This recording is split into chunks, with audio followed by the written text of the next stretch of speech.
بسم اللہ الرحمن الرحیم۔ السلام علیکم۔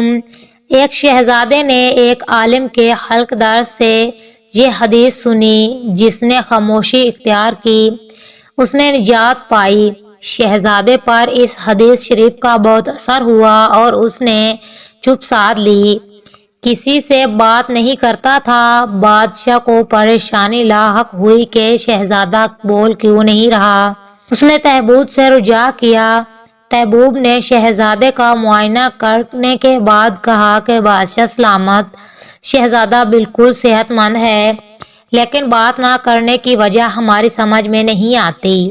بادشاہ نے شہزادے کے دوستوں سے کہا کہ ہر روز اسے سیر کے لیے لے جایا کرو اور اس کا دل بہلانے کی کوشش کریں۔ چنانچہ اس کے دوست ہر روز شہزادے کو سیر کے لیے لے جاتے، اس سے ہنسی مذاق کرتے اور دل بہلانے کی کوشش کرتے، لیکن شہزادے نے لب نہ کھولے۔ ایک دن شہزادہ اور اس کے دوست شکار کے لیے نکلے۔ شہزادے کے ہاتھ میں تیر کمال تھا۔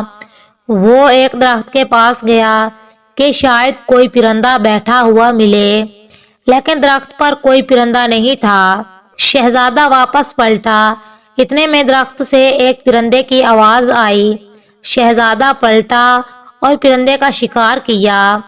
اس نے دوستوں کو آواز دی۔ اس کے دوست بڑے خوش ہوئے کہ شہزادے نے کلام کیا۔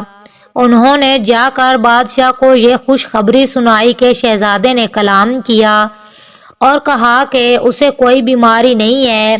بادشاہ خوش بھی ہوا اور ساتھ ساتھ غصہ بھی ہوا کہ شہزادے نے داستہ طور پر ہمیں پریشان رکھا۔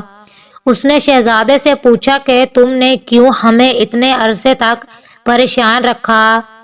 اس نے کوئی خاص جواب نہیں دیا۔ بادشاہ کا غصہ بڑھ گیا اور اس نے شہزادے کو قید کرنے کا حکم دیا۔ جب اسے قید خانے لے جانے لگا تو شہزادے نے کہا، صدقہ یا رسول اللہ۔ پرندے نے صدا لگائی تو جان سے ہاتھ دھو بیٹھا اور میں نے کلام کیا تو اب قید ہو رہی ہے۔ زبان میں ہلاکت کا سامان پوشیدہ ہوتا ہے۔ مزید ویڈیوز کے لیے ہمارے چینل کو لائک، سبسکرائب کریں۔ شکریہ۔